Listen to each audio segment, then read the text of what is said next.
Hello and welcome back to Let's Play Eureka 7 Volume 2, The New Vision. I'm Michael, and last time we ran into Jillian and Huki and had some ramen with them, and it was just a really good scene. I'm still giddy about it.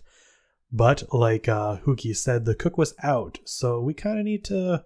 maybe there's something going to go on there. So without further ado, let's begin. Can we have the check? I doubt that you're going to feed us all for free. Right, Dr. Mills?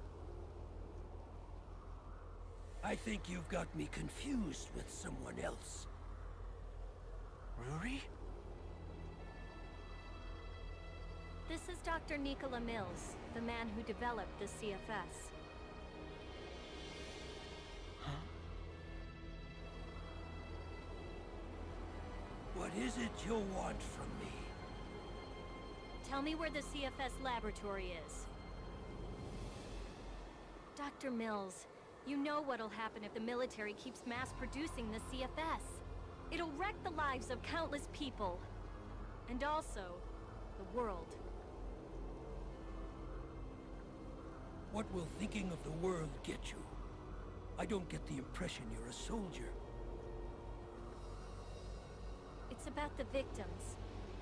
Of my own, and of the CFS. People are going insane and being killed by my techniques. You went to New Wave? You ran away from the military too. I'm not running away. I can't run away from this.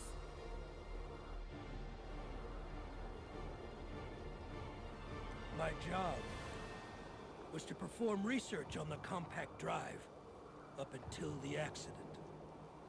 See, the CFS-equipped LFO lost control. It was during a startup test. That's when I learned the true horror of the compact drive's potential. The test pilot escaped death, but he would never be a pilot again. In the end, the incident was written off as operator error. And the project just moved on to the next stage. The fools. It was not operator error. It was the result of the compact drive interfering with the pilot's mind.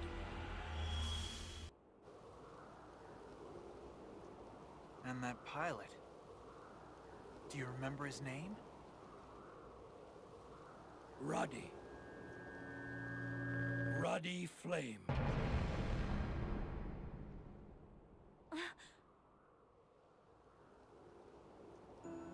He was a magnificent pilot. I honestly don't know where the CFS facility is located. That research cost me everything I held dear in life. Listen, you three are still young.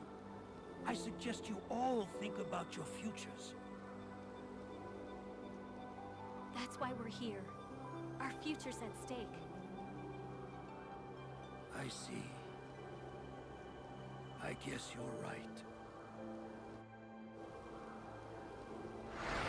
Oh no!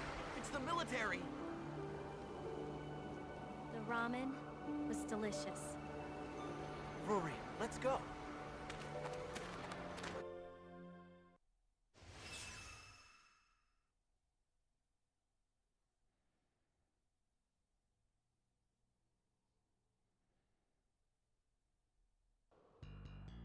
It's not just the state military, the federal military's on the move too! We'll have to break through! I'll handle this. You go get the carrier. So we're now in the final battle of this episode. So Roddy Flame, that name might sound familiar, and we're gonna meet him soon. Clearly Rui knew who it was though. And the ramen guy was the one who developed the CFS. So I guess even he didn't want to live with the things he had done and kind of moved on. This battle brings in a new enemy type. We have the LFO, but then we also have these little rocket tanks. You kind of want to focus on them so that while you're fighting the LFO, you don't have rockets come out of nowhere like that. But there is a lot of them. If you look on our radar, there's a big group to the south, or now to the north of us.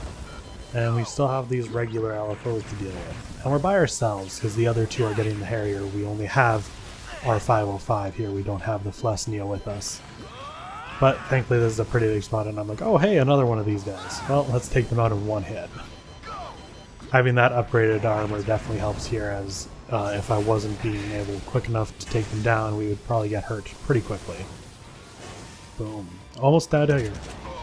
So, Jillian and Huki left us to go. Or I guess we left them behind. They couldn't dine and dash, because that'd be illegal. Though we kind of went out to pay for the meal. So, this was a good episode. Like I said, it is short, and actually with the end of this, we are halfway through the amount of episodes in the game. It's a 6-episode game, and this is the end of 3. So, yeah, the second and third episodes are just super short, and we'll see if the other ones are longer. It's a nice and sweet game, though. I hope everyone's enjoyed it thus far. Also, I'm pretty sure that is Huki's voice actor for the random goons, which is kind of confusing. Definitely made that fight with the guy who we thought was Huki make sense. It also seems like after they got all the talent they needed out of like Ruri, Sumner, and Huki, and then they shut down the school. They kind of got everything they needed for the CFS. I guess the school was probably developed just solely for the CFS, and once the CFS got it going, they no longer needed it, so it went into disrepair. So this whole thing was just a big conspiracy to get the talent of some top LFO pilots. Which I guess means that they were planning on bringing KLFs into the military for a long time. Gotta reload. Oh, there we go. See, that's what you do. When you're fighting multiple, you just kind of start charging up one, throw the boomerang to the other guy, and then focus on the one you're aiming at. I think these are the last two, though. So a big group. It was a big group of enemies, and they still couldn't really do much to us. We are just that strong. I also wonder if Sumner can actually hear what these other people are saying. Also, Steven might become the next Colonel Wilson, which isn't good, because Colonel Wilson was evil. Hurry up and regroup. We're getting out of here. Roger.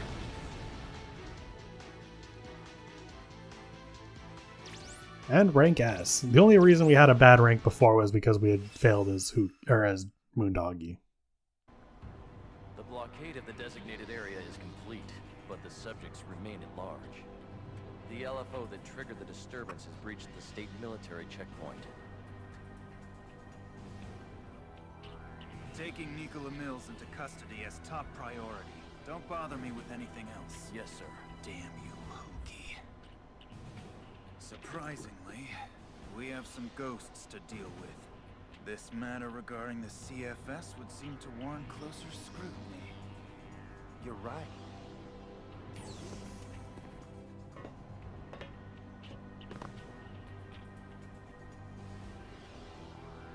That comparison request from Nagara Unit. It's a perfect match. The suspicious young man belongs to Gecko State. Gecko State, huh? Yes, sir. But why has he made contact now with Nicola Mills? Do you have any idea? Yes, but the Azure investigation comes first. What does Gecko State possibly think that they can do, Second Lieutenant Dominic? They've grown increasingly brazen as a result of the state military leaving them alone. But we can take action now. I've just received authorization to hunt them down. You have you? Leave it to me, Lieutenant. I'll put the bird that you let escape back into its cage.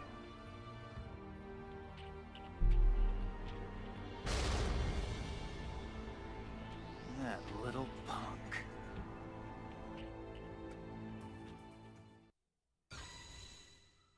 That doesn't bode well. This world is constantly changing. And with things the way they are right now, I find I'm still powerless to do anything. Maybe I used to be like a ghost, restless and unable to settle down. I can't let things stay that way anymore. So guys, where do we go from here? Azure, What do you want to go there for? to see the Master. Master? Roddy Flame. It's gonna start getting hairy. You need to decide what you want. Flame? Are you serious? So, guess I'm on my own then. The connection between Azure and Rory. And that look in her eye when she mentions Flame. I'm up to my ears in things I don't understand. But You going with her? yeah, I'll go. I'll go too. You're staying behind. She said things are gonna get hairy. You need me, 'cause that's mine. I paid for the vehicle inspection. That car is mine now. Can't hear you. Besides, I'd get worried if you were on your own. You win. I can't be afraid of change anymore. Because now, I'm not alone. This entire episode does really feel like an episode of an anime, or even just this whole game. Episodes 1, 2, and 3 all felt very, very good in the fact of like intro, climax, conclusion, lesson learned kind of thing. It's good. I've been enjoying this game thus far, and I hope you have too. But that's it for this episode. Next time, it looks like we're going to have to go meet Roddy Flame. Thank you all for watching.